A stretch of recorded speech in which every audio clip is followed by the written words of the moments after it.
We get into a topic now, one which is not highlighted at all, but one columnist, one journalist and author has taken the approach to highlight the unsung heroes in the war against crime. I am joined by Miss Debbie Jacob. Good morning, Miss Jacob. Good morning. Well, thank you very much for joining me. And the viewers are probably wondering precisely who are the unsung heroes that I am referring to in the new book that is yet to be published, but that you're currently working on. Oh, well, it's finished and it has been accepted by an excellent publisher in the U.S., McFarland and Company, Inc., which operates in North Carolina.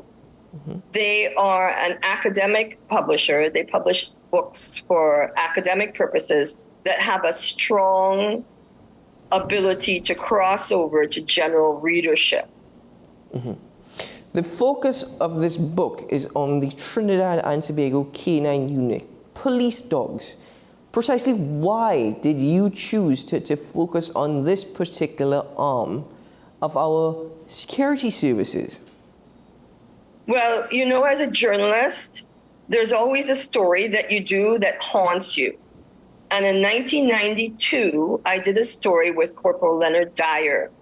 He was begging for air-conditioned police vehicles to transport the dogs to their jobs. And I went to Caroni and I spoke to him, and he told me that the police dogs have files, just like police officers. Each dog has its own file. And he showed me, you know, where the files were in this annex. And I could never get that out of my mind. I wondered what could be in police dogs' files. What could they tell us about crime? Mm-hmm. So that story was just in the back of my head for years. And then Inspector Robin at the Mounted and Canine Branch spoke to Filbert. This book dates all the way back to Acting Commissioner Filbert. And he got me permission to see those files. No civilian had ever seen those files.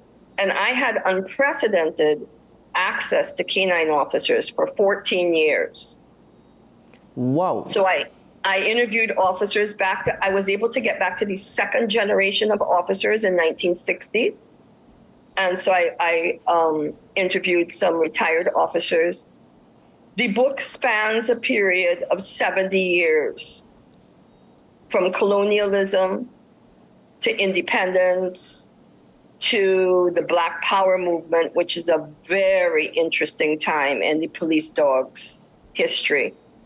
The rise of the illegal drug trade, the age of terrorism, and how we, prepared for that with dogs.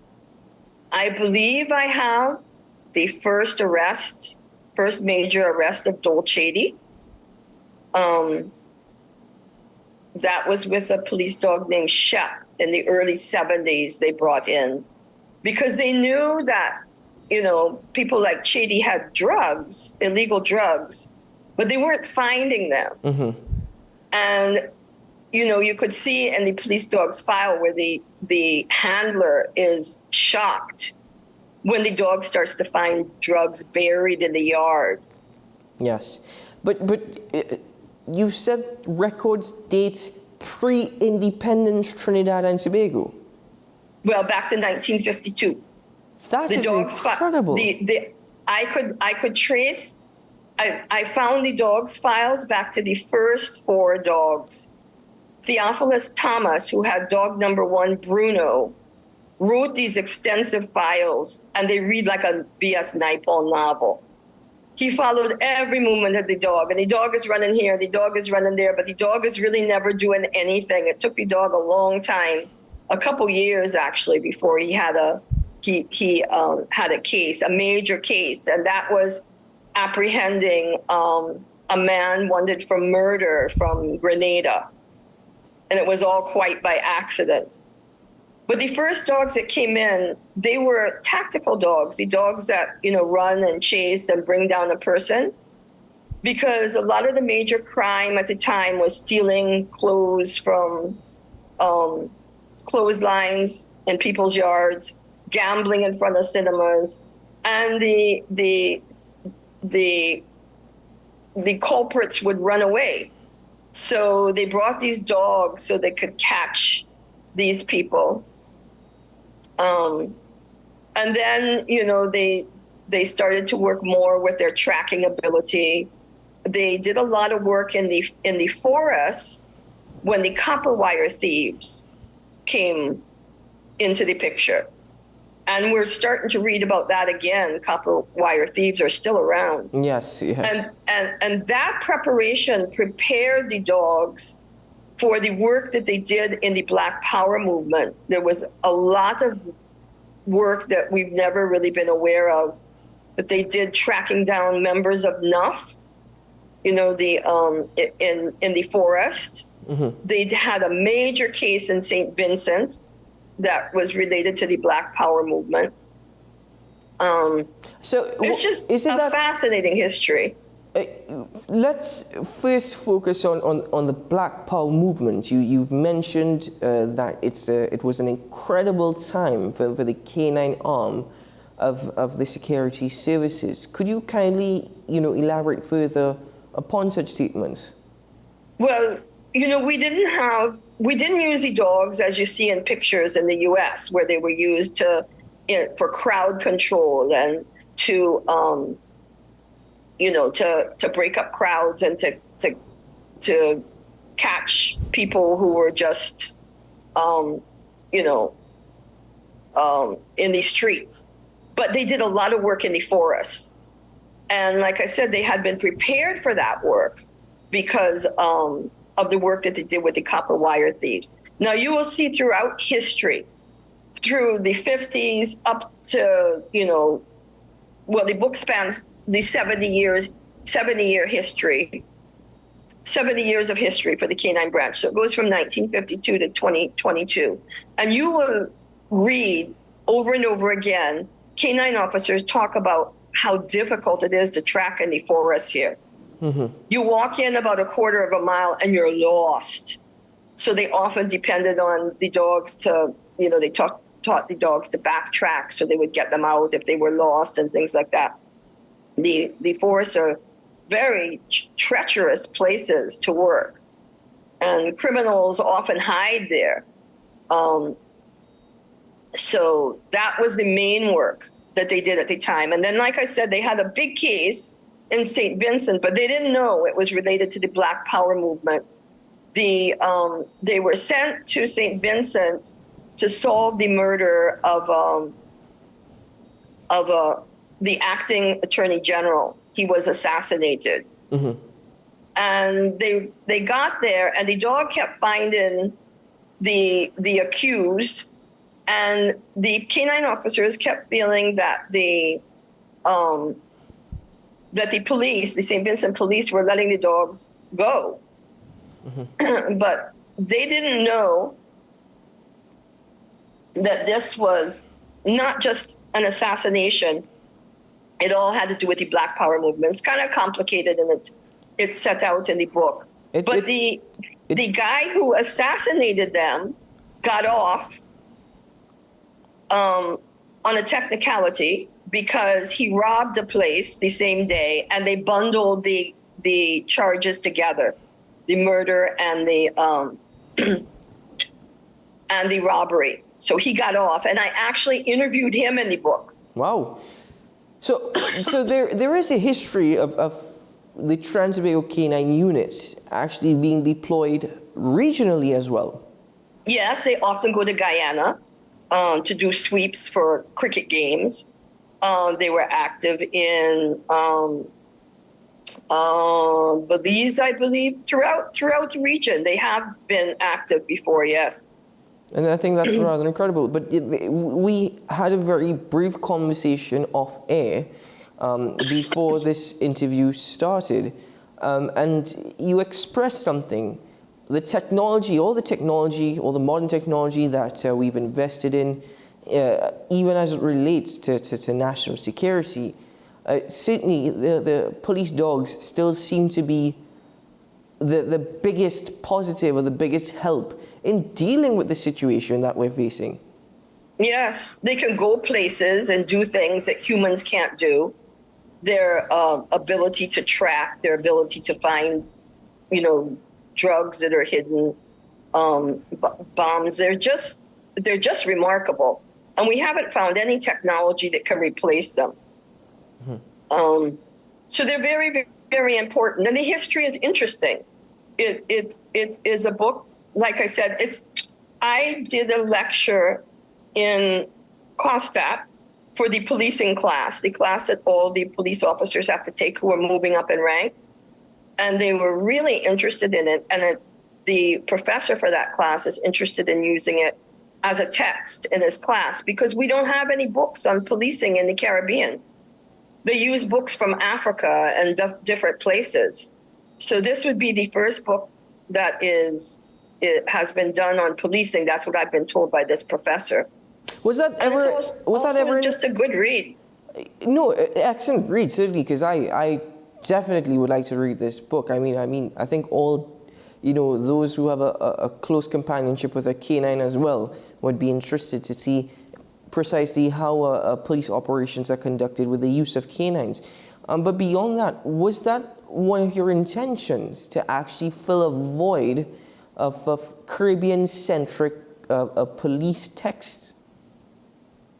That was the last thing on my mind. I thought it was an interesting read for people, and it came as a shock to me when this professor in Kostat told me, and the publisher in the U.S., like I said, they are first and foremost a publisher of academic books, but they look for texts that they think are interesting enough that they could pass over to general readership. So their main focus is academic texts. So, it goes to show you that you can have academic texts that are interesting and are readable to people who just want a good book to read about crime, police dogs, criminals, history, Caribbean history. I think, particularly the first dog, Bruno, I think the 6 to 7 years that he worked are probably the best chronicle of crime in Trinidad. Like I said, the officer wrote such detailed reports that you would see at the bottom of the dog's files, you would see the seniors writing, "Must you write so much about this dog?" He just didn't leave any detail out. And then, like I said, when you have access to officers, of course, it was difficult. It was challenging in the beginning because of the gag order for public servants to get officers to open up and talk. But if you're around them for 14 years, they're bound to talk, The police gave me unprecedented access, no interference. I've been free to do whatever I want, speak to whoever I want, whenever I want. So it is a very unusual book and a very interesting look at crime and history. Let me also say they were very important in the steel band wars. Really? Yes. Kim Johnson, who's done those remarkable books on Pan, says that, the police were afraid to go near these fracases, and the police dogs were often used to break those up in the streets. There were dogs that worked out of Besson Street, and some of their main work was to tackle the police, the gang wars among the steel band players. So you learn so much about what police does. And the professor in Kostat said the book is very interesting to him also to use academically because it shows a lot of the crime that doesn't make it to the media. Precisely. I was about to comment on it, even when you mentioned the efforts of Canines in dealing with the steel band wars. It goes to show, you think you may know everything or you have an understanding of everything, and then such surprises pop up. But Ms. Jacob, we don't have much time left. 2 more questions I'd like to get in. The first is, you've mentioned that it's a very good read. Even that the last thing on your mind was actually filling a void of Caribbean-centric police texts.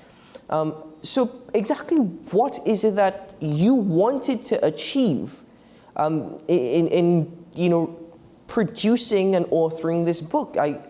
I'm grateful that you received the necessary support and access, and that certainly, in a way, will create a sense of inspiration. But what is it that Debbie Jacob really hoped or wanted and wants to achieve with the publication of this book? Well, to me, I always saw it as parallel to the work that I do in prison. My whole life has been dedicated to give a voice to the voiceless, and I felt, the voiceless unsung heroes in crime were these dogs. I also thought it would be an interesting read for anybody who is interested in dogs. And as I went along, I realized that it was an interesting way to look at 70 years of history. It was a different angle. So it just sort of evolved into that academic purpose that actually became the main purpose of the book. And what's most interesting to me is that after 14 years, I was sweating bullets, so to speak, because I couldn't find in the handful of nonfiction publishers here anybody interested in it. Mm-hmm. And I sent it to one publisher in England who does Caribbean books. They didn't seem to be interested in it. And this publisher, a remarkable publisher in the US, an independent publisher, but a very reputable publisher of academic works, grabbed it in a matter of days. And I think that speaks a lot, again, to our penchant for ignoring interesting nonfiction coming out of this region. I just can't imagine anybody, even if you thought I didn't write the book well, which is not going to be the case for me, but even if you thought that, how could you possibly not think that somebody who gets their hands on secret police dog files and access to police officers like that doesn't have a book worth publishing? Yes. And this is the problem that we're facing with nonfiction writers, I find, in the Caribbean. It's very, very difficult for us to get traction. I think you've just actually, hinted at another topic of discussion of which we can have another day. It's an excellent topic, actually. But as we conclude, you've said that this is also a part of a series, Dogs of Our World series. Is this a series that you are working on, or is it a collaborative effort to actually produce the series? McFarland has a very interesting series called Dogs in Our World. And, there are different books in there, like, somebody who has a service dog. So each one of the books has a focus, a theme to it. So the Trinidad and Tobago police dogs are going to be in that. The book doesn't have a title right now. I submitted it with a title, which was Crime Bites, but they don't think they want to use that. So we're just trying to decide on the title for it right now, because, again, it has to be something that would bridge academic and general readership. Somebody had suggested to me, In Dogs We Trust. I submitted that. I don't know. But this publisher, it's McFarland and Company, Inc. And if you look on their website, they publish the most interesting books you ever want to see. They're really, really quite an interesting publisher.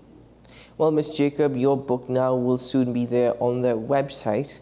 But congratulations and thank you once more for the work that you're doing. It's incredible, and even highlighting these issues of which we don't often hear of, we don't often think of. So it's incredible the work that you're doing, and thank you for that. And congratulations to you on this publication. Well done. Thank you. Well, Ms. Jacob, it's a pleasure. Thank you for joining me this morning. Have a great day. You too. Yeah.